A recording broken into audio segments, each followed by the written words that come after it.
ยากแหละพี่น้องเฮือนแบบซี่นี่เนาะแต่ว่าถ้าว่าอยากพบกับบรรยากาศที่ต้องออกมาทาง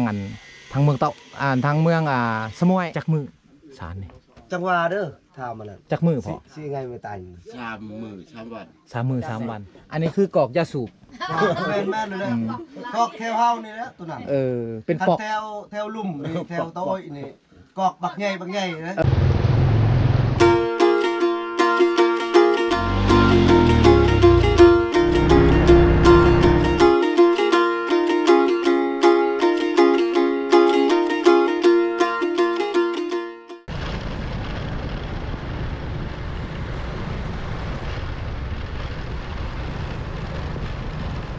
กราบทักทายสบายดีสวัสดีพ่อแม่พี่น้องเมื่อสุขุสุคนคือเก่า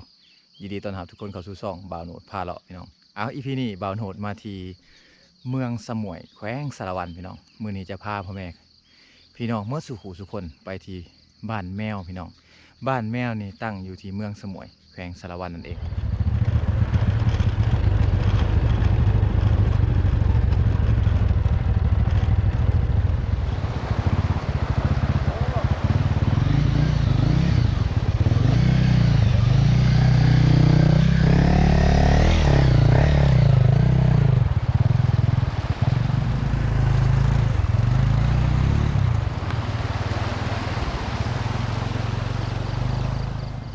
สบายดีไปสิเหรอไปให้โอ้ตัวอุปกรณ์เต็มเนาะไปปอเอาเป็นยังอันนี้ตานะตาเป็นยังนี่ อ๋อเฮือนซานในเขตนี่คักอันนี้พี่น้องเนาะเดินเฮือนเดินซานพวกนี้แป้นเลยเลยเนาะชนเผ่านี่เป็นชนเผ่าที่ว่ามักความสะอาดเนาะมาความสะอาดมาความเหี่ยมห้อยพี่น้องเห็นบ่เฮือนสองหลังนี่เนาะตัวขักอะไรอันนี้นะสบายดีพ่อเอ้ยสบายดีปันชวนมันชวนขักเนาะเฮือนนี่เนาะโอ้ขักเลยพ่อเอ้ยอันนี้อยู่ในเมืองนี่บ่มีได้แบบสิ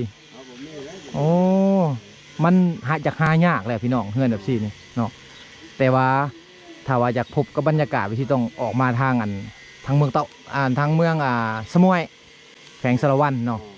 เฮือนแบบสิจะมีหลายกลับไปทางดักจึงจะมีหลายแต่ว่าบรรยากาศก็แตกต่างกันพี่น้องเนาะทางนี่มักความระเบียบเรียบร้อยเนาะมักความสะอาดเนาะเดินเฮือนเดินซ่านนี่สะอาดขนาด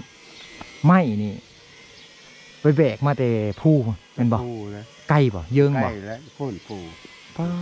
โตไปสวนไปให้แหละเฮ็ดสวนเดินให้เลยแบกมาครับ ทวนให้ร้อยเท่านั้น โอ้จักชั่วโมงย่างไปภูย่างไปให้3 ชั่วโมง3 ชั่วโมงฮะ ใกล้เนาะ ใกล้3 ชั่วโมงขึ้นพลอยฮะขึ้นพลอยลงขึ้นภูขึ้นลงอย่างไรเนาะสมพ่อคนอยู่ในเขตนี่สุขภาพดีก็ย้อนว่าบ่มีมลพิษพี่น้องแล้วก็เวลาเขาย่างไปภูเขาใส่เวลาดนเนาะแล้วก็ได้ออกกำลังกายไปในโตพร้อมเขาแบบพวกลูกละหัดกายแหละขึ้นภูนี่หัดกายเลยได้หัดกายถ้าทางบ้านเฮานี่ก็คือคันเข่ายิม มื้อละ1 ชั่วโมงหรือว่า80 นาที1 ชั่วโมงไปพี่น้องก็ว่ากันไปเนาะแต่ทางบ้านเพิ่นนี่ก็คือการย่างไปภูนี่ก็คือการออกเข่ายิมโดยเฉพาะของเพิ่นเลยแหละตัวนี้ พวกลูกในเมจักเมย่างหัดกายนี่ว่าค่อยนี่ขึ้นรถขึ้นนั่นย่างเอาเลยย่างหันย่างต่อขึ้นลงไปกลับมา3 ชั่วโมง3 ชั่วโมงคันไปเฮ็ดให้ก็มาแต่3 โมงก็ฮอดบ้านเนี่ย5 โมงโอ้6 โมง6 โมงฮอดบ้านพอดีค่ำกึบเนาะพอดีกินข้าวแรงเลยมาก็ได้ถือของอยู่ของกินมาพร้อมเป็นอบังเป็นพักเป็นบังเป็นผักและหักขู่กันเก็บมากินอยู่เพื่อนมากินลูกหลานกินโตขากน้อยเนาะสิไปสิเลอไปใส่ไปเวียกไปนั่นไปคนนั่นทีนกับอันนั้นทรายอยู่เขาเฮ็ดครัวโอ้อยู่ครัวครัวนาเห็นอยู่พี่น้องตอนชุมเฮาลงมาเนี่ยเพิ่นกำลังสร้างครัวใหม่อยู่ว่างนั่นในช่วงฤดูฝนนี่น้ำท่วมบ่น้ำท่วมเลยแหละโอ้แห้งบ่อยู่นะแห้งกับบ่แห้งปานใดนะคัน สำเร็จเฮ็ดครัวนี่แฮงง่ายกว่านี่นะ ใครกว่าเก่าเนาะขามได้เนาะ เจ้า ถ้าว่าช่วงฝนนี่ออกบ่ได้เลยแม่นบ่ ออกบ่ได้แล้วแหละ ใครอยู่แต่ยังมีห้านขายเครื่อง แม่น ทางนี้เนาะ เจ้า ส่วนหลายพวกค้าทางใดมาซื้อเครื่องนำมาขายเครื่องให้ ก็แถวครัวแล้วแหละ พวกค้าเวียดก็มา มาแล้วแหละ อันนี้เฮือน ยามบ่มีพ่นอัน เข้ามา เขาบ้าแล้วแหละ คันยามมีพ่นนี่เขามาบ่ได้ มาบ่ได้ดินมันเจือนเนาะ แม่น ทางเข้ามากับเปะเปะปาดเลยเนาะ โดย ขี่ต้มตึ้ม พลาดตึ้ม ได้ขึ้นแล้วแหละ พอเอ้ยบันสบายดีบันชวนขึ้นแล้วแหละ อยากขอขึ้นเฮือนได้บ่ ได้ เอาขอมกขอบใจหลายๆขอขึ้นเฮือนเด้อเอาอย่าพบเด้ไปใช่น่ะ อันนี้เป็นเฮือนแหละก็เป็นเฮือนครัวพร้อมเนาะ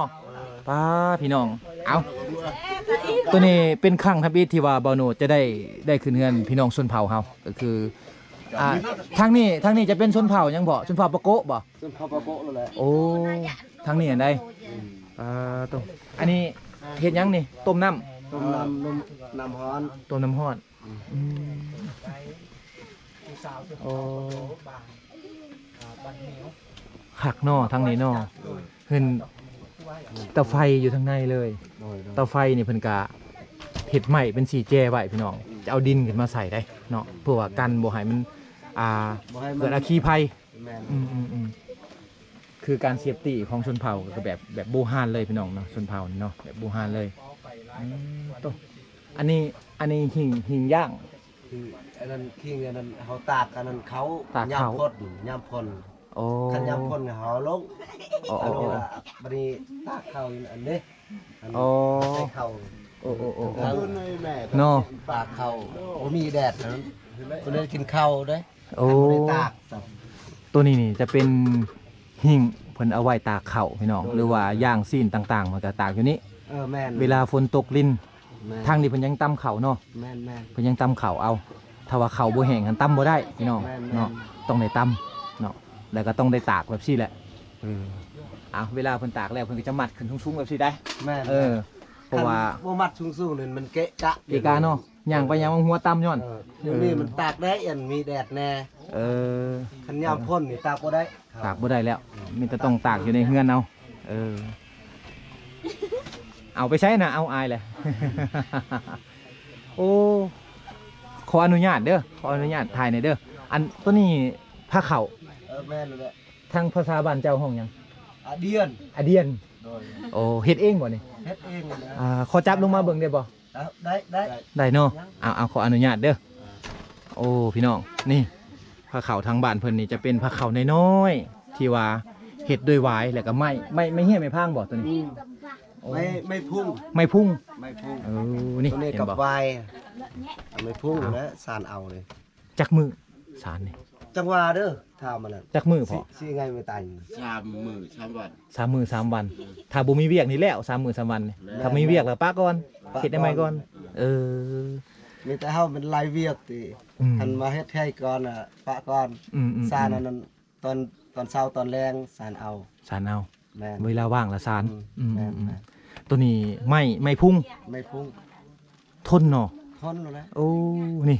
เพิ่นจะเอาหวายหมัดได้พี่น้องสารโดยไม่พุ่งเอาหวายหมัด แล้วก็ตีนพระเข่าเนี่ยจะเป็นหวาย วายคือกัน โอ้คักพี่น้องทางนี้เห็นบ่เนาะ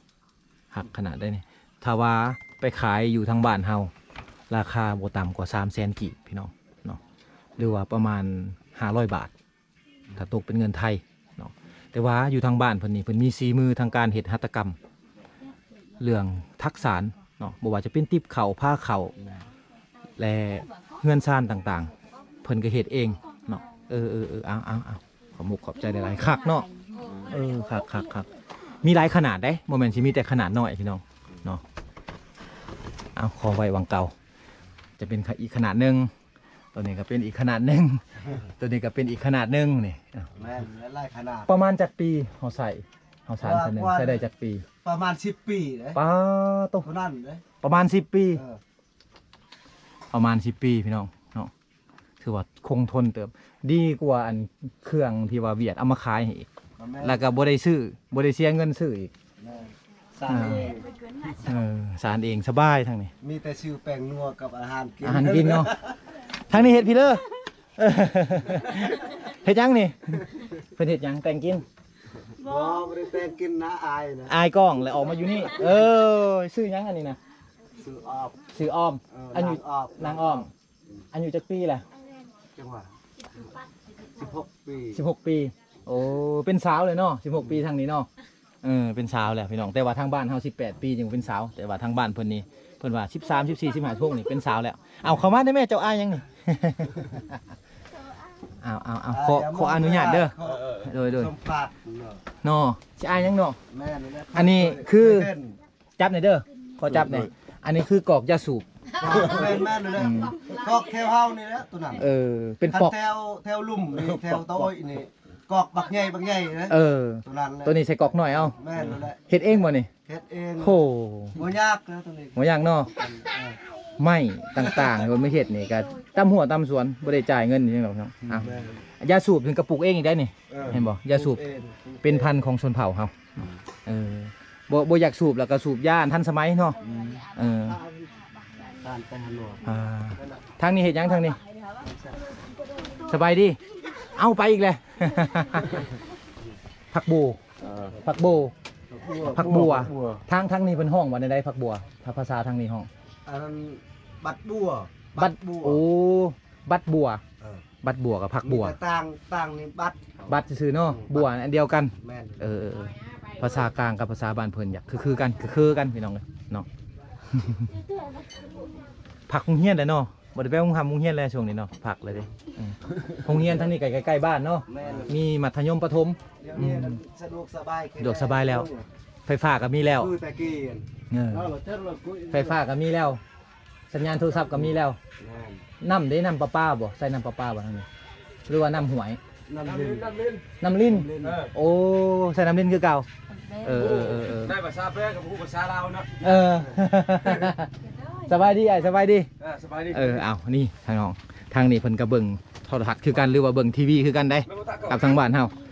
ตัวนี้จะเป็นยี่ห้อ LG เนาะส่วนหลายเบิ่งช่องลาวบ่ทางนี้หรือว่าช่องไทย ช่องลาวก็มีช่องไทยก็มีนะ ช่องเวียดนามก็ได้อีก ได้ ได้หลายแบบเนาะเอานี่ก็คือความหูดีๆที่เบาโหนดเข้ามาใน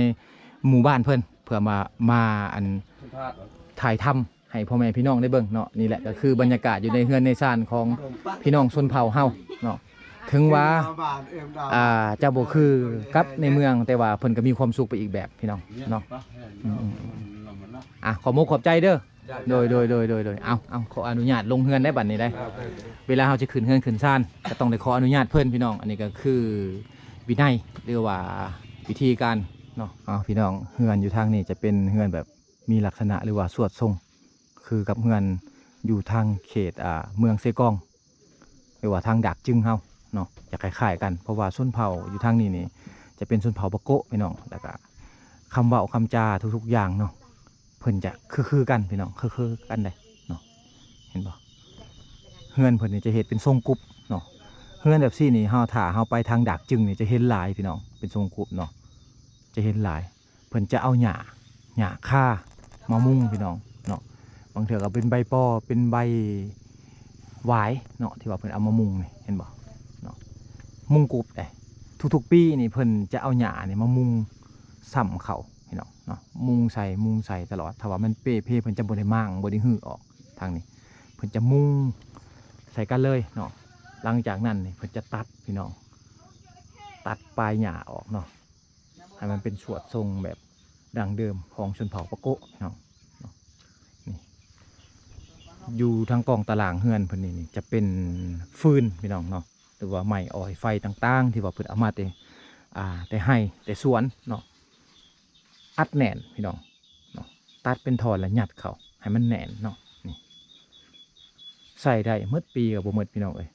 ไม้จะเป็นไม้ยางบงที่ว่าเพิ่นขูด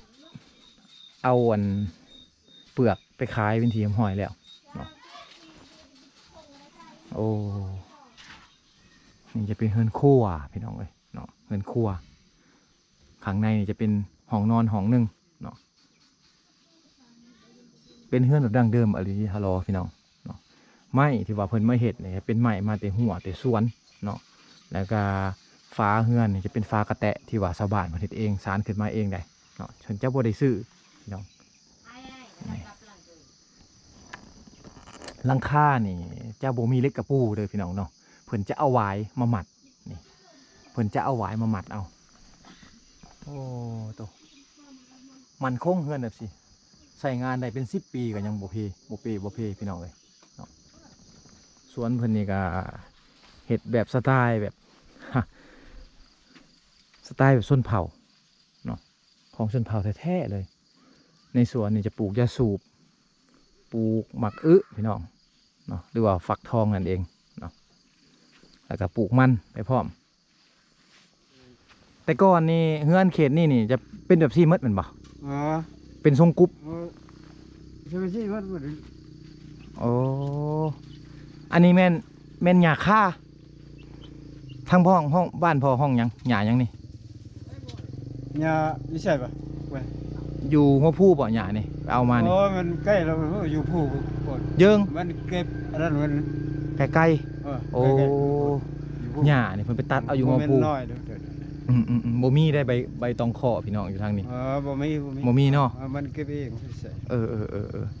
ตอนนี้ต้องไปเอาอยู่หัวผู้เนาะเฮือนนี่เป็นแบบเฮือนสวดทรงแบบบูฮานแหละที่ว่าเพิ่นยังรักษาไว้พี่น้องเนาะ ผลิตเองใส่ เฮ็ดเองเนาะพอเนาะเฮ็ดเองผลิตเองเพิ่นว่า ระเบียบระบบใส่ คักเนาะทางนี้โตยามร้อนนี่อากาศอยู่ในเฮือนนี่จะบ่ร้อนเลยจะเย็นเลยเนาะ แม่น เย็นขนาดมันบ่ทางในนี่บัดยามหนาวบัดแห้งเย็นอีกมันบ่โอ้คักพี่น้องทางนี้ถึงว่าจะเป็นเขตผู้ด้อย มันฮ้อนหลาย ถ้าว่าใส่สัง อันนั้นบ่แดดมันแห้ง ถ้าว่าใส่สังกะสีละร้อน ฮ้อนเลยฮ้อนหลายเพิ่น ใส่สังกะสีละร้อนหลายพี่น้องอยู่บ่ได้บ่ทอเฮือน สบาย บ่ทอเฮือนไผหญ้าเนาะนี่แหละ หญ้าบ่นั่น เพิ่นว่าว่าจะเฮือนรู้สำาใดก็อย่า อยู่สบาย อยู่แบบธรรมชาติอยู่แบบเศรษฐกิจพอเพียงนี่สบายกว่าพี่น้องนี่ก็คือความพึงพอใจของไผ สำหรับว่า ก็แตกต่างกันพี่น้องเลย มันเคยตะกี้แล้วไปมีอันนั้นบ่ก็สิมันห่างวันมัน เคยเฮ็ดมาแล้ว นั่นบ่เป็นบางคนมันได้เงินข้ามดำแก้วบ่ เฮ็ดแบบสิ บ่เฮ็ดล่ะ เพิ่นเว้าว่า แบบนี้เลย เพิ่นเว้าว่าอันเฮือนแบบซี่เนี่ยเป็นเฮือนรุ่นเก่าแต่สมัยปู่ย่าแต่พ่อแต่แม่ ได้เปลี่ยนอยู่ว่าอันนี้ตัวนี้มันเปลี่ยนบ่ได้ และบางคนนี่มีเงินมีคำแหละจะเฮ็ดเป็นเฮือนหลังใหม่เป็นเฮือนปูนเป็นเฮือนดิน แม่น เนาะมุงคอนก่อคอนกรีตไปพี่น้อง แม่น แต่ว่าสำหรับอันผู้ที่ว่าบ่มีเงินแหน่พอเครื่องๆกลางๆเนี่ยเพิ่นก็จะเฮ็ดเฮือนแบบซี่ บางคนแม่น แต่ว่าเฮือนแบบซี่สบายเนาะประมาณจักปีเฮือนแบบซี่อยู่ได้ประมาณจักปี โอ้ยสิป่ายแม่นอยู่ 10 ปลายปีปาโต ตัวนี้มันสังกะสีธรรมดานู่นเลย 10 ปีตัวนี้10ป่าย 10 ปลายปีปาโตมีแต่เฮามีไผหญ้าแล้วเฮามาใส่เลยบ่ได้เปลี่ยนเนาะนี่ก็เป็นวางแต่งอยู่แต่งกินตัวนี้จะบ่แม่นเฮือนเด้ตัวนี้จะเป็นวางแต่งอยู่แต่งกินเฮือนครัวเนาะ เฮือนครัว เฮือนครัว เดียวน อนก็ได้อยู่นี่โอ้ยามร้อนๆแล้วมานอนนี่ เฮือนครัวกับนอนกับ อันเดียวกัน เฮ็ดกิน อ๋อเพิ่นว่าจังซี่พี่น้องเฮือนครัววางนอนกะวางเดียวกันพี่น้องเลยเนาะ พ่อแม่มันนอนตัวนี้ตลอด โอ้พ่อแม่พานอนแบบซี่อากาศมันจะเย็นอากาศบ่ร้อนบ่ต้องติดแอร์คืออยู่ในเมืองสูดอากาศสดอย่างเดียวเลยอยู่นี่ตัวนี้นี่จะเป็นกระพังพี่น้องเนาะกระพังยาวๆแบบซี่ได้เพิ่นจะเอาไว้แบกไปให้ไปสวนถือข้าวถือน้ำไปกินเวลาไปให้เนาะเวลากลับมานี่เพิ่นจะตัดไม้ใส่กระพังนี่แบกมาพี่น้องเลยเนาะนี่โอ้ตัวนี้จะเป็นไหไหบูฮานเลยพี่น้องตัวนี้จะเป็นไหทองแดงเลยนี่โตไหทองแดงแต่สมัยก่อนพี่น้องยังมีอยู่เนาะมาพบเห็นกันไหสิราคาจะสูงเลยราคาจะแพงพี่น้อง เนาะราคาจะแพง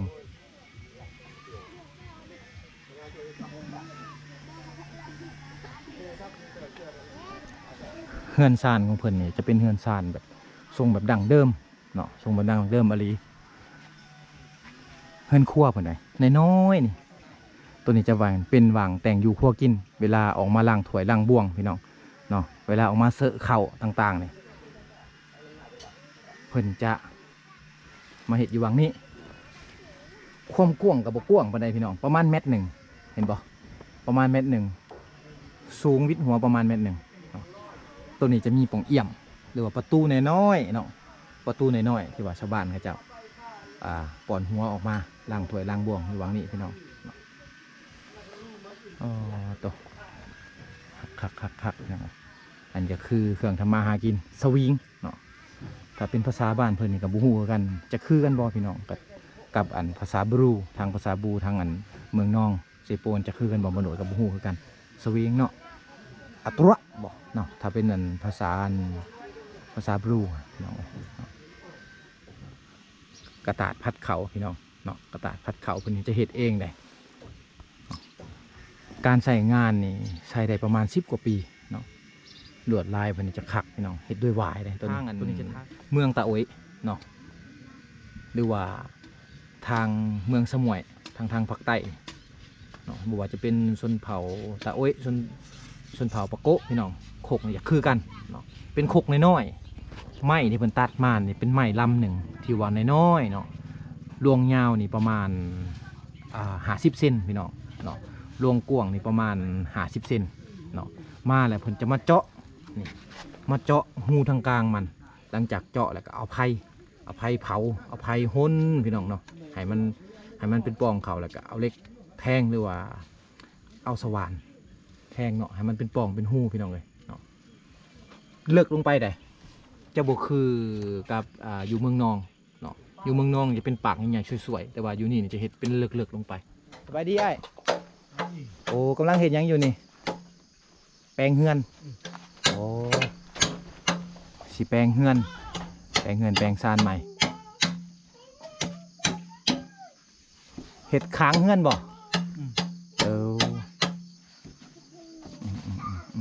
ตัดเอามาแต่ป่าเลยทางนี้ ไก่ได้ไปแบกนี่ไก่เลย ไก่บ่โอ้แบกมาปลาตกโอ้เยิงเนาะไก่เนาะโอ้เอามาเห็ดคานเฮือนเนาะเพราะว่าเฮือนเพิ่นนี่จะเป็นเฮือนไม้พี่น้องเนาะเศรษฐกิจครอบครัวกับบ่ค่อยดีปานใดเนาะกับบ่ค่อยมีคือหมู่พี่น้องเพิ่นก็ต้องได้ไปตัดเอาอยู่หัวภูพุ่นแหละเพื่อว่าจะเอามาค้ำค้างนี่ไว้บ่ให้เฮือนนี่เย่บ่ให้เฮือนนี่ล่มเนาะนี่